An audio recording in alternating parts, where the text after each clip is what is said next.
Now, your starting lineup for Sports Sunday. Starting at anchor, a 5'4" Aries from Centerville, Virginia, and a wannabe Wisconsinite. She's a former cross-country star at James Madison University. Put your hands together for Jen Chapman. Also starting at anchor, a 6-foot Leo from Birmingham, Alabama. He's got a degree in graphic design from ITT Technical Institute. He's a father of 3, B.J. Millican.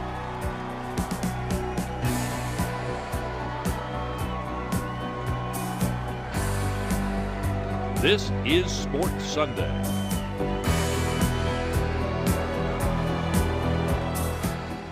We lead things off with the Bronze Bomber at the Barber Motorsports Park in Leeds. Deontay Wilder was the Grand Marshal of the Honda Indy Grand Prix of Alabama, but Saturday night the WBC champ was in New York watching WBO and WBA heavyweight champion Vladimir Klitschko defeat Bryant Jennings. He told reporters what he gained from that experience. I got what I was looking for, you know. The thing about it, Klitschko's he's losing the juice, I would say, you know. But I'm proud of Brian Jennings. He did a great job. He put up a great fight. He gave all that he could give, and that was that. But, you know, now the world's looking for Klitschko and Wilder. I wanted to be the biggest and the best fight in boxing history, and we can make that happen. Never one to shy away from a challenge, Wilder went on to say that he hopes that fight can happen sometime in 2016. With that, we say welcome in, everybody, to Sports Sunday. Deontay making a splash as usual, but there was a little business to take care of on the track. That's right. The IndyCar guys are 2 races away from the Brickyard, but this week they were at Barber trying to gather some momentum.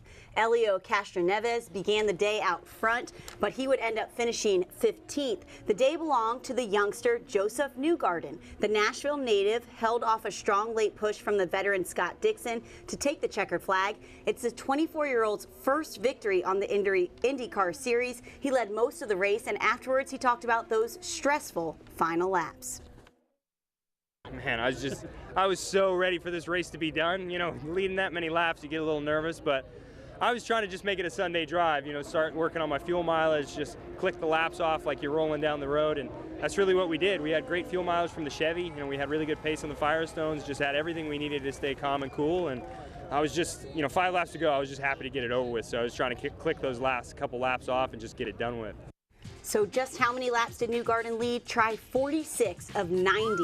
Pretty strong. Here's the top 5. 2 former champions at Barber finish in the top 5, with the 2-time winners Will Power and Ryan Hunter-Ray finishing 4 and 5. In 2 weeks, the guys are at Indy, and then May 24th, it's the Indianapolis 500. That's a big one. Sprint Cup at Richmond, remembering broadcaster Steve Burns, who passed away this week.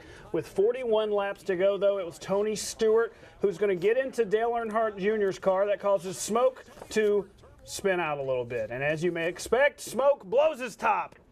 Look at him throwing the helmet. But Kurt Busch, he's feeling okay because he led more than half of this race, takes the checkered flag. It's his second Sprint Cup win at Richmond. We're winners in April. It feels good.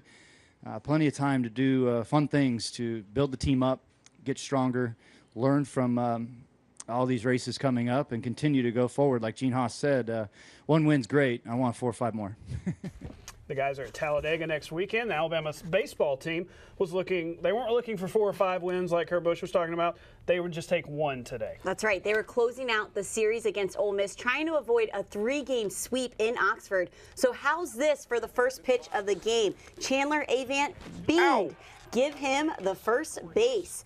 2 batters later, slugger Mikey White smacks this one down the right field line. It stays fair, an RBI double for the junior as Avant gets the first run of the game, and Georgie Salem advances to third. Tide starting off strong, so still in the first inning, tied up 2. White still on base. Casey Hugston gets the 6th home run of the season, a 2-run blast. 4-run first inning for the Tide, and that's the kind of game the Tide would have. 13 runs on 17 hits en route to a 13-4 win. That's a tricky name. It's Casey Houston. Oh, my bad. You nailed all the other ones. You nailed Elio. That's all that matters. So the Tide avoid the sweep by Ole Miss. 8 out of 9 starters recording at least 1 hit, an RBI, and a run scored. Next up, home on Tuesday against Southern Mississippi. I didn't want to mess Casey up. I didn't want him to be mad at us. We got you, Casey. The Tide softball team closed out their home schedule on Saturday. They did it in style, a 10-3 win over Tennessee to claim the series. A big reason for that offensive outburst was Marissa Home Runyon. I love the nickname. 2 bombs, 7 RBIs in the series for her. Coach Murphy, hey, he also likes her. There's no roller coaster with her, though. That's why she's such a good hitter. She's very consistent.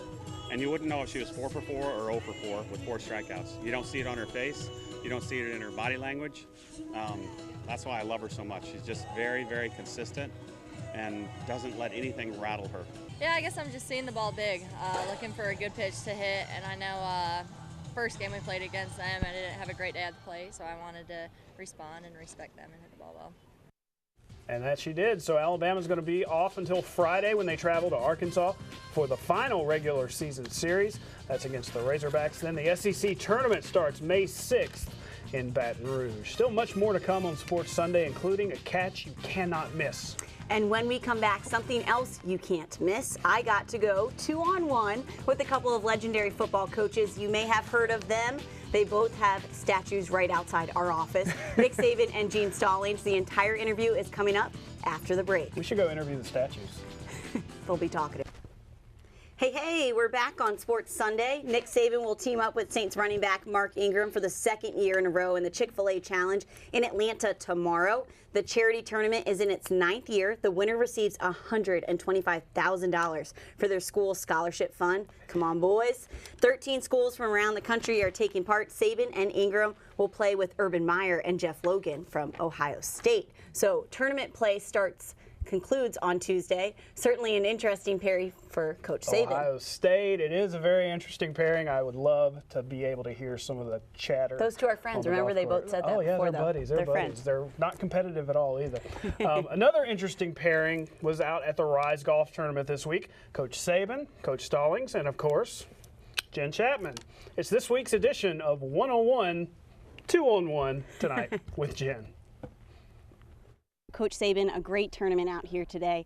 What kind of influence has Coach Stallings had on you? I know he's right here, but you got to answer this question. Well, you know, I think I have a tremendous amount of respect for guys like Coach Stallings who have done so much for the game and so much for the community and the people in the community. And this event for Rise is fantastic, and we always really enjoy being a part of it. And you've really followed in his footsteps. I mean, I know you've had the success on the field, but Nick's kids here in Tuscaloosa, I know it was a program before Tuscaloosa, but it's blown up in Tuscaloosa as well. Can you talk a little bit about Nick's kids? Well, you know, we just like to create opportunities for young people, and you know, Rise is always one of the things that we really like to support. And you know, Terry's done a fantastic job, and you know, all over the state trying to help people. So, you know, we're just happy to give back to the community. Well, I was going to ask about Miss Terry next, but you brought it up with the women behind you, Miss Ruth Ann and Miss Terry. What is it like to have those women supporting both of you? Well, you think they support us? They support us when we win, honey. That's right. Every once in a while we don't get that support we need. That's right.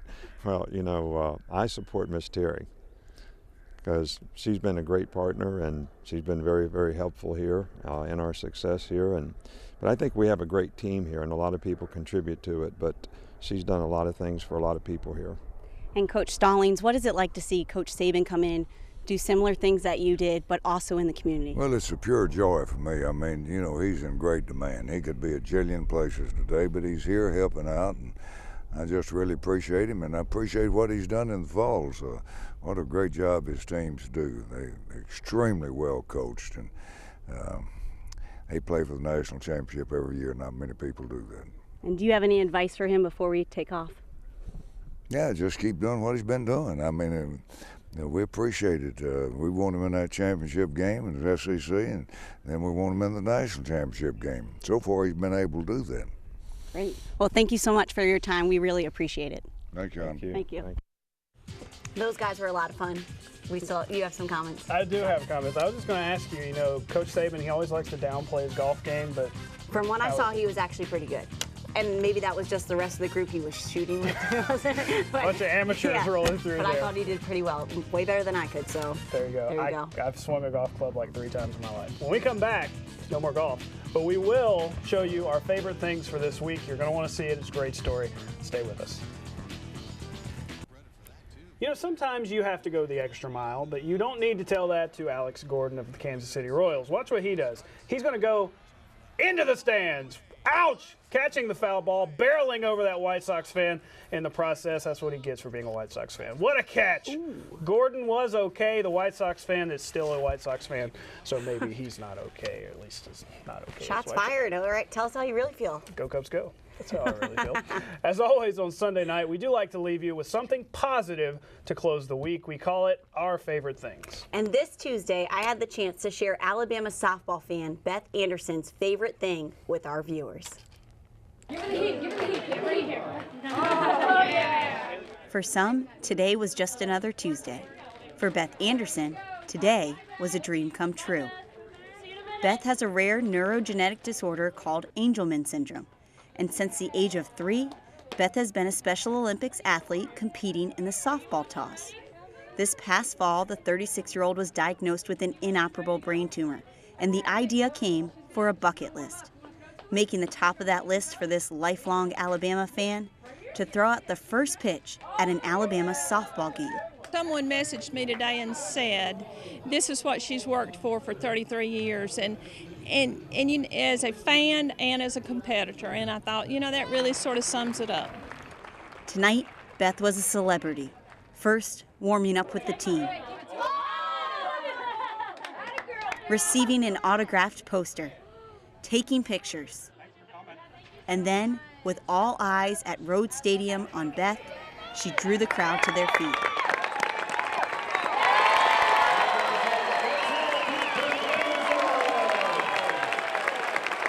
She has about 20 or 25 words in her vocabulary, and Roll Tide would have been some of the first words. Roll Tide. Tonight will be a Tuesday the Andersons will never forget. Roll Tide, Miss Beth.